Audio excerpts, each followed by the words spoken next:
ओम नमो भगवते वासुदेवाय नमः। आज सुनेंगे बृहस्पतिवार व्रत कथा। कथा शुरू करने से पहले कमेंट बॉक्स में लिखें जय बृहस्पति देव। पौराणिक कथा के अनुसार प्राचीन समय की बात है। भारतवर्ष में एक राजा राज्य करता था। वो बड़ा ही प्रतापी और दानी था। वह नित्य प्रति मंदिर में भगवत दर्शन करने के लिए जाता और ब्राह्मणों और गुरु की सेवा किया करता। उसके द्वार से कोई भी याचक निराश होकर नहीं लौटता। वह प्रत्येक गुरुवार को व्रत रखता एवं पूजन करता, गरीबों की सहायता करता। परंतु यह सब बातें उसकी रानी को बिल्कुल अच्छी नहीं लगती थी। वह न तो व्रत करती और न ही किसी को एक भी पैसा दान में देती थी। वह राजा से भी ऐसा करने को मना किया करती थी। एक समय की बात है, राजा शिकार खेलने के लिए वन को चले गए। घर पर रानी और दासी थी। उस समय गुरु बृहस्पति साधु का रूप धारण करके राजा के दरवाजे पर भिक्षा मांगने के लिए आए। साधु ने रानी से भिक्षा मांगी तो वह कहने लगी, हे साधु महाराज, मैं इस दान पुण्य से तंग आ गई हूँ। इस कार्य के लिए तो मेरे पति ही बहुत हैं। अब आप ऐसी कृपा करें कि सारा धन नष्ट हो जाए तथा मैं आराम से रह सकूं। साधु रूपी बृहस्पति देव ने कहा, हे देवी, तुम तो बड़ी ही विचित्र हो। संतान और धन से कोई दुखी नहीं होता, इसको सभी चाहते हैं। पापी भी धन और पुत्र की इच्छा करता है। अगर तुम्हारे पास धन अधिक है तो भूखे मनुष्यों को भोजन करवाओ, प्याव लगवाओ, ब्राह्मणों को दान दो, धर्मशाला बनवाओ, कुआं, तालाब, बावड़ी, बाग, बगीचे आदि का निर्माण कराओ तथा निर्धन कुंवारी कन्याओं का विवाह करवाओ। साथ ही यज्ञ करो। इस प्रकार के कर्मों से आपके कुल का और आपका नाम परलोक में भी सार्थक होगा एवं तुम्हें स्वर्ग की प्राप्ति होगी। परंतु रानी साधु की इन बातों से खुश नहीं हुई। उसने कहा, हे साधु महाराज, मुझे ऐसी धन की आवश्यकता नहीं है जिसे मैं अन्य लोगों को दान में देती फिरूं, जिसको रखने और संभालने में भी मेरा सारा वक्त निकल जाए। साधु ने कहा, हे देवी, यदि तुम्हारी ऐसी ही इच्छा है तो जैसा मैं तुम्हें बताता हूँ वैसा करना। बृहस्पतिवार के दिन आंगन को गोबर से लीपना और अपने केशों को पीली मिट्टी से धोना। केशों को धोते समय स्नान करना। राजा से कहना कि वो हजामत कराए। भोजन में मांस मदिरा खाना। कपड़े धोबी को धोने के लिए देना। इस प्रकार 7 बृहस्पतिवार को करने से तुम्हारा सारा धन नष्ट हो जाएगा। यह कहकर साधु महाराज रूपी बृहस्पति देव अंतर्ध्यान हो गए। रानी ने साधु के कहने के अनुसार 7 बृहस्पतिवार तक वैसा ही करने का विचार किया। साधु के बताए हुए कार्य करते हुए केवल 3 ही बृहस्पतिवार बीते कि उसकी सारी संपत्ति नष्ट हो गई। भोजन के लिए भी 2 समय परिवार तरसने लगा तथा सांसारिक भोगों से दुखी रहने लगा। तब राजा रानी से कहने लगा कि हे रानी, तुम यहाँ पर रहो, मैं दूसरे देश जा रहा हूँ। क्योंकि यहाँ पर मुझे सभी मनुष्य जानते हैं, इसलिए मैं यहाँ कोई कार्य नहीं कर सकता। मैं अब परदेश जा रहा हूँ, वहाँ कोई काम धंधा करूँगा, शायद हमारे भाग्य बदल जाए। ऐसा कहकर राजा परदेश को चला गया। वो वहाँ जंगल से लकड़ियाँ काट कर लाता और शहर में बेचता। इस तरह जीवन व्यतीत करने लगा। इधर राजा के बिना रानी और दासी दुखी रहने लगी। किसी दिन भोजन मिलता और किसी दिन जल पीकर ही रहना पड़ता। एक दिन रानी और दासी को भोजन किए बिना 7 दिन व्यतीत हो गए। तो रानी ने अपनी दासी से कहा, हे दासी, यहाँ पास के नगर में मेरी बहन रहती है। वह बड़ी ही धनवान है। तुम उसके पास जाओ और वहाँ से 5 सेर बेजल मांग के लाओ, जिससे कुछ समय के लिए गुजारा हो जाएगा। दासी रानी की बहन के पास गई। रानी की बहन उस समय पूजा कर रही थी। बृहस्पतिवार का दिन था। दासी ने रानी की बहन से कहा, हे रानी, मुझे आपकी बहन ने भेजा है, मुझे 5 सेर बेजल दे दो। दासी ने यह बात अनेक बार कही, परंतु रानी की बहन ने कोई उत्तर नहीं दिया, क्योंकि वह उस समय बृहस्पतिवार का कथा सुन रही थी। जब दासी को रानी की बहन की कोई उत्तर नहीं मिला तो वह बहुत ही दुखी हुई। उसे क्रोध भी आया। वह लौटकर रानी से बोली, हे रानी, आपकी बहन बहुत ही घमंडी है। वह छोटे लोगों से बात नहीं करती। मैंने उससे कहा, उसने कोई उत्तर नहीं दिया। मैं वापस चली आई। रानी बोली, हे दासी, उसमें उसकी कोई गलती नहीं है। जब बुरे दिन आते हैं तब कोई असहारा नहीं देता। अच्छे बुरे का पता विपत्ति में ही लगता है। जो ईश्वर की इच्छा होगी वही होगा, यह सब हमारे भाग्य का दोष है। उधर रानी की बहन ने सोचा कि मेरी बहन की दासी आई हुई थी, परंतु मैं उससे नहीं बोली, इससे वह बहुत दुखी हुई होगी। अतः कथा सुन बृहस्पति भगवान का पूजन समाप्त करके अपनी बहन के घर गई और कहने लगी, हे बहन, मैं बृहस्पतिवार का व्रत कर रही थी, तुम्हारी दासी हमारे घर आई थी, परंतु जब तक हम कथा सुनते हैं तब तक हम लोग न उठते हैं और न किसी से बातें करते हैं, इसलिए मैं नहीं बोली। कहो दासी क्यों गई थी? रानी बोली, बहन, हमारे घर अनाज नहीं था। वैसे तुमसे कोई बात छिपी नहीं है, इस कारण मैंने दासी को तुम्हारे पास 5 सर बेझल के लिए भेजा था। रानी की बहन बोली, बहन देखो, बृहस्पति भगवान सबकी मनोकामनाएं पूर्ण करते हैं, देखो शायद तुम्हारे घर में कहीं अनाज रखा हो। यह सुनकर दासी घर के अंदर गई, वहाँ से उसे एक घड़ा बेझल का भरा हुआ मिल गया। उसे बड़ी हैरानी हुई क्योंकि उसके एक एक बर्तन देख लिया था। उसने बाहर आकर रानी को बताया। दासी अपने रानी से कहने लगी, हे रानी देखो, वैसे हमको जब अन्न नहीं मिलता तो हम रोज ही व्रत करते, अगर इनसे इस व्रत की विधि और कथा पूछ ली जाए तो हम भी इस व्रत को किया करेंगे। दासी के कहने पर रानी ने अपनी बहन से बृहस्पतिवार के व्रत के बारे में पूछा। उसकी बहन ने बताया, हे रानी बहन, बृहस्पतिवार को सूर्योदय से पूर्व उठकर स्नान आदि से निवृत्त होकर बृहस्पतिवार का व्रत करना चाहिए, लेकिन उस दिन सिर नहीं धोना चाहिए। बृहस्पतिवार के व्रत में चने की दाल और मुनक्के से विष्णु भगवान और केले के वृक्ष की जड़ की पूजन करनी चाहिए तथा दीपक जलाएं। उस दिन एक ही समय भोजन करें, भोजन पीले खाद्य पदार्थ का करें तथा कथा सुनें। इस प्रकार करने से गुरु भगवान प्रसन्न होते हैं और अन्न पुत्र धन देते हैं। इस प्रकार व्रत और पूजन की विधि बताकर रानी की बहन अपने घर को लौट गई। रानी और दासी दोनों ने ही निश्चय किया कि वे बृहस्पति भगवान का पूजन जरूर करेंगी। 7 दिन बाद जब बृहस्पतिवार आया तो दोनों ने व्रत रखा। घुड़सार में जाकर चना और गुड़ बीन लाई तथा उसकी दाल से केले की जड़ में विष्णु भगवान का पूजन किया। अब भोजन कहाँ से आए? दोनों बड़ी ही दुखी हुई, परंतु उन्होंने व्रत किया था, इस कारण बृहस्पति देव भगवान प्रसन्न थे। वे एक साधारण व्यक्ति के रूप में 2 थालों में सुंदर पीला भोजन लेकर आए और दासी को देकर बोले, हे दासी, यह भोजन तुम्हारे और रानी के लिए है, तुम दोनों करना। दासी भोजन पाकर बड़ी ही प्रसन्न हुई और रानी से बोली, रानी जी भोजन कर लो। रानी को भोजन आने के बारे में कुछ पता नहीं था, इसलिए वह दासी से बोली, जा तू ही भोजन कर ले, क्योंकि तू हमारी व्यर्थ में हंसी उड़ाती है। दासी बोली, एक व्यक्ति अभी भोजन देकर गए हैं। रानी कहने लगी, वह भोजन तेरे लिए दे गए होंगे, तू ही भोजन कर ले। दासी ने कहा, वह व्यक्ति हम दोनों के लिए भोजन की थाली लेकर आए हैं, इसलिए मैं और आप दोनों ही साथ भोजन करेंगी।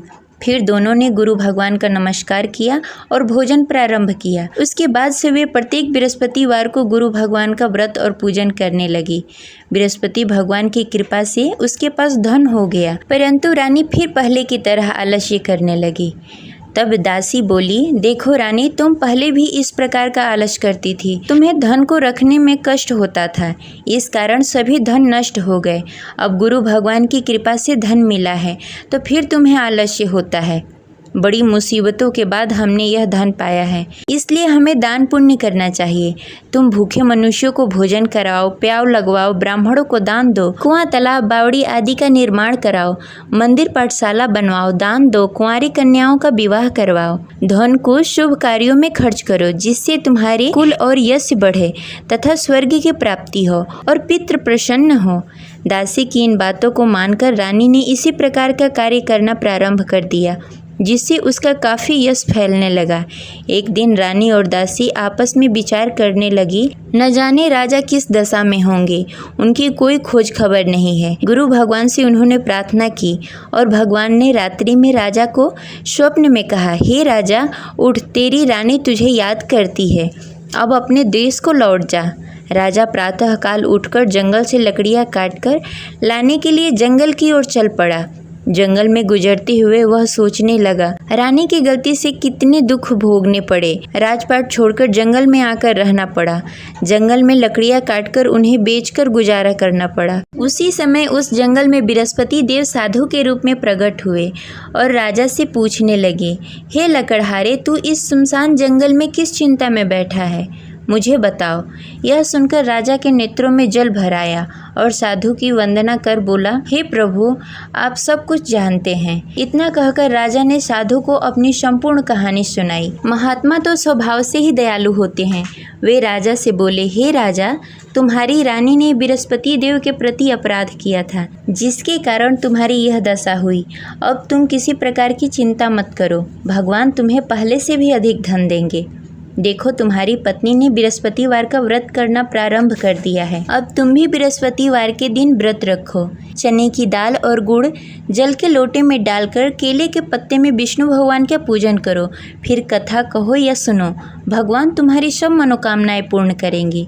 साधु को प्रसन्न देखकर राजा बोला, हे प्रभु, मुझे लकड़ी बेचकर इतना पैसा भी नहीं बचता जिससे भोजन करने के उपरांत कुछ बचा सकूं। मैंने रात्रि में अपनी रानी को व्याकुल देखा। मेरे पास कोई साधन नहीं जिससे समाचार जान सकूं। फिर मैं बृहस्पतिवार की कौन सी कहानी कहूं या सुनूं, मुझको तो कुछ भी मालूम नहीं है।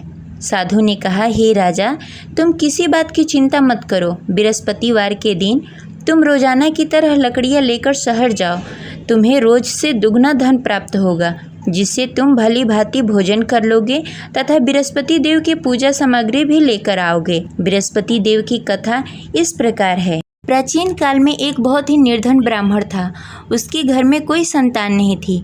वह नित्य प्रति पूजा पाठ करता, परंतु उसकी स्त्री बहुत ही मलिनता के साथ रहती। वह न स्नान करती, न ही किसी देवता का पूजन करती। प्रातःकाल उठते ही सर्वप्रथम भोजन करती, बाद में कोई अन्य कार्य करती। ब्राह्मण देवता बहुत ही दुखी रहते थे। पत्नी को बहुत समझाते, किंतु उसका कोई परिणाम नहीं निकलता। भगवान की अनुकंपा से एक समय ब्राह्मण की पत्नी गर्भवती हुई और 10वें महीने एक सुंदर कन्या को जन्म दिया। निर्धन ब्राह्मण कन्या के जन्म से बहुत दुखी हुआ। धीरे धीरे ब्राह्मण की कन्या बड़ी होने लगी। बचपन से ही उस कन्या की रुचि भगवान विष्णु की पूजा में थी। वह प्रातः उठती, स्नान ध्यान करती, उसके बाद भगवान विष्णु की पूजा करती और मंदिर में जाती। बृहस्पतिवार को व्रत करके विधि विधान पूर्वक पूजा पाठ करती। पूजा पाठ के बाद वह पढ़ने के लिए पाठशाला जाती। घर से चलते समय वह मुट्ठी भर जौ साथ में लेकर जाती और पाठशाला के रास्ते में थोड़ी थोड़ी जौ गिराते जाती। जब पाठशाला से लौटकर आती, जौ के दाने सोने में बदल जाते। लड़की सभी सोने के दाने बीन लाती। एक दिन जब वह सोने के दानों को साफ कर रही थी, तो उसकी माँ ने कहा, बेटी, सोने के दाने साफ करने के लिए सोने का सूप भी होना चाहिए। अगले दिन बृहस्पतिवार था। उसने भगवान बृहस्पति देव की पूजा करते हुए प्रार्थना की, हे भगवान, यदि मैंने आपका व्रत विधि विधान से किया हो तो मुझे सोने का सूप दे दो। भगवान बृहस्पति देव ने उसकी मनोकामना पूरी करने का वचन दिया। पाठशाला से लौटते समय उसने रास्ते में सोने का सूप पड़ा हुआ मिला। घर लौटकर सोने का सूप अपनी माँ को दिखाकर वह सोने के दाने साफ करने लगी। उसी समय नगर का राजकुमार उसके घर के पास से गुजर रहा था। उस सुंदर लड़की को सोने के सूप में जौ साफ करते देख राजकुमार उस पर मोहित हो गया। राजकुमार ने अपने पिता से उस लड़की से विवाह करने की इच्छा प्रकट की। तो राजा ने ब्राह्मण को महल में बुलाकर राजकुमार से उसकी लड़की के विवाह की बात कही। ब्राह्मण तैयार हो गया। धूमधाम से उस लड़की का विवाह राजकुमार से हो गया। दुल्हन बनकर ब्राह्मण की लड़की महल में चली गई। लड़की के चले जाने से ब्राह्मण फिर से निर्धन हो गया। उसे कई कई दिनों तक बिना भोजन के रहना पड़ा। बहुत दुखी होकर ब्राह्मण एक दिन अपने लड़की के पास गया। अपने पिता से निर्धनता का समाचार सुनकर उसे बहुत सारा धन देकर पिता को विदा किया। उस धन से ब्राह्मण का कुछ दिनों तक आराम से गुजारा हुआ, लेकिन जल्द ही फिर भूखों मरने की हालत हो गई। ब्राह्मण अपनी लड़की से धन लेने के लिए फिर महल में पहुंचा। लड़की ने पिता की बुरी हालत देखकर कहा, पिताजी, आखिर आप कब तक मुझसे धन लेकर जीवन व्यतीत करेंगे? आप कोई ऐसा उपाय क्यों नहीं करते जिससे आपका घर धन्य धान से भर जाए? ब्राह्मण ने कहा, मैंने तेरी माँ को बहुत समझाने की कोशिश की, पर उसकी समझ में कुछ नहीं आता। उसकी फुहरता नष्ट हो तब तो घर की निर्धनता दूर हो। तब कुछ सोचकर लड़की ने पिता से कहा, पिताजी, आप कुछ दिनों के लिए माँ को मेरे पास छोड़ जाओ। तब कुछ सोचकर ब्राह्मण ने पत्नी को लड़की के पास महल में छोड़ दिया। लड़की ने अपनी माँ से कहा, माँ तुम कल प्रातः उठकर स्नान आदि करके भगवान विष्णु की पूजा करना। पूजा करने से तुम्हारी निर्धनता अवश्य दूर हो जाएगी। लेकिन उसकी माँ ने उसकी कोई बात नहीं मानी। तब क्रोधित होकर लड़की ने अपनी माँ को एक कक्ष में बंद कर दिया। सूर्योदय के समय माँ को उठाकर जबरदस्ती उसे स्नान आदि करवाया। फिर मंदिर में ले जाकर भगवान बृहस्पति देव की पूजा करवाई। कुछ दिनों तक ऐसा करने से माँ की बुद्धि में कुछ परिवर्तन हुआ और वह स्वयं बृहस्पतिवार का व्रत रखने लगी। उसके व्रत करने से ब्राह्मण के घर की निर्धनता दूर हो गई और भगवान विष्णु की अनुकंपा हुई और दोनों पति पत्नी धन संपत्ति पाकर आनंद पूर्वक जीवन व्यतीत करते हुए विष्णु धाम को चले गए। लकड़हारा बने राजा ने उस साधु से भगवान विष्णु देव की यह कथा सुनकर बृहस्पतिवार का व्रत करना शुरू कर दिया और भगवान विष्णु की पूजा करने लगा। उस दिन से उसके सभी क्लेश दूर हो गए। लेकिन अगले बृहस्पतिवार को कामकाज में अधिक व्यस्त होने के कारण उसने भगवान बृहस्पति देव का व्रत नहीं किया। भगवान बृहस्पति देव लकड़हारे से क्रोधित हो गए और उसे भूल की सजा दी। उस दिन नगर के राजा ने नगर में घोषणा करके सबको सूचित किया कि प्रत्येक नागरिक मेरे महल में भोजन करने आए। जो नहीं आएगा उसे अपराधी मानकर भारी दंड दिया जाएगा। लकड़हारा बने राजा ने उस नगर के राजा की घोषणा तो सुनी, लेकिन जंगल से लकड़ी काटकर लाने और उसे बेचने में देरी हो जाने के कारण वह समय पर महल में भोजन करने नहीं पहुंच सका। अतः राजा के सैनिक लकड़हारे को पकड़कर महल में ले गए। राजा ने उसे महल के एक कक्ष में बैठाकर भोजन कराया। उस कक्ष में एक खुट्टी पर रानी का सोने का हार लटका हुआ था। लकड़हारा अकेला उस कक्ष में भोजन कर रहा था। तभी उसने एक आश्चर्यजनक घटना देखी। देखते ही देखते वह खुटी हार को निगल गई। थोड़ी देर बाद जब राजा ने हार को गायब देखा तो लकड़हारे को कारावास में डाल दिया। लकड़हारा मन ही मन अपने भाग्य को कोसने लगा। तभी उसे जंगल में मिले साधु का स्मरण हुआ। थोड़ी देर में भगवान बृहस्पति देव सन्यासी के रूप में उसके सामने प्रकट हुए और कहा, हे लकड़हारे, तूने भगवान बृहस्पति देव की पूजा नहीं की, इसी कारण तुम्हें कष्ट हो रहा है। लेकिन अब चिंता मत करो, बृहस्पतिवार के दिन कारागार के दरवाजे पर तुम्हें कुछ पैसे पड़े हुए मिलेंगे। उन पैसों से भगवान बृहस्पति देव का व्रत करके उनकी पूजा करोगे तो तुम्हारे सारे दुख दूर हो जाएंगे। फिर बृहस्पतिवार के दिन दरवाजे पर पड़े पैसे राजा को मिले, जिससे उसने चने की दाल, गुड़, मुनक्का मंगाकर भगवान बृहस्पति देव की कथा कही और व्रत किया, जिससे भगवान बृहस्पति देव प्रसन्न होकर उस नगर के राजा को स्वप्न में लकड़हारे को मुक्त करने को कहा। सुबह राजा ने आकर अपने कक्ष में देखा कि खूंटी पर हार टंगा हुआ है। राजा ने लकड़हारे को मुक्त कर दिया, उसे धन और आभूषण देकर विदा किया। लकड़हारा बना राजा उस नगर से चलकर अपने नगर की तरफ चल दिया। जब राजा अपने नगर में पहुंचा तो उसने देखा उस नगर में कुएं, धर्मशाला, बाग बगीचे देखकर बहुत प्रसन्न हुआ। राजा ने किसी से पूछा कि ये सभी चीजें किसने बनवाई है। उस व्यक्ति ने कहा कि ये सभी चीजें रानी और दासी ने बनवाया है। फिर राजा महल की तरफ चले गए। रानी ने राजा को देखा तो भव्य स्वागत किया। फिर राजा और रानी साथ साथ रहने लगे। फिर कुछ दिनों के बाद बृहस्पति देव की कृपा से राजा और रानी को पुत्र प्राप्त हुआ और राजा और रानी इसी प्रकार भगवान बृहस्पति देव का पूजा अर्चना करते रहे और सुखी जीवन व्यतीत करते रहे।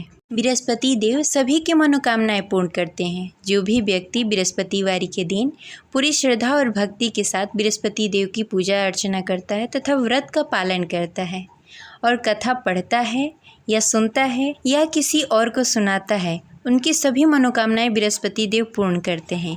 जिस प्रकार बृहस्पति देव ने राजा और रानी की मनोकामनाएं पूर्ण की, उसी प्रकार बृहस्पति देव सभी की मनोकामनाएं पूर्ण करते हैं।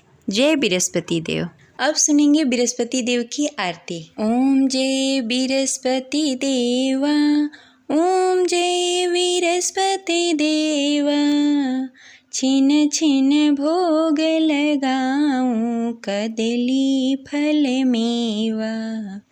ओम जय बृहस्पति देवा, तुम पूर्ण परमात्मा, तुम अंतर्यामी, जगत पिता जगदीश्वर, तुम सबके स्वामी। ओम जय विरस्पति देवा। चरणामृत निज निर्मल सब पातक हरता। सकल मनोरथ दायक कृपा करो भरता। ओम जय विरस्पति देवा। तन मन धन अर्पण कर जो जन शरण पड़े। प्रभु परगट तब हो कर आकर द्वार खड़े। ओम जय विरस्पति देवा। दीन दयाल दयानिधि भक्तन हितकारी। पाप दोष सब हरता भव बंधन हारी। ओम जय विरस्पति देवा। सकल मनोरथ दायक सब संशय हारी। विषय विकार मिटाओ संतन सुखकारी। ओम जय विरस्पति देवा। जो कोई आरती तेरी प्रेम सहित गावे। ज्येष्ठानंद आनंद कर सो निश्चय पावे। ओम जय विरस्पति देवा। प्रभु जय विरस्पति देवा। जय विरस्पति देव।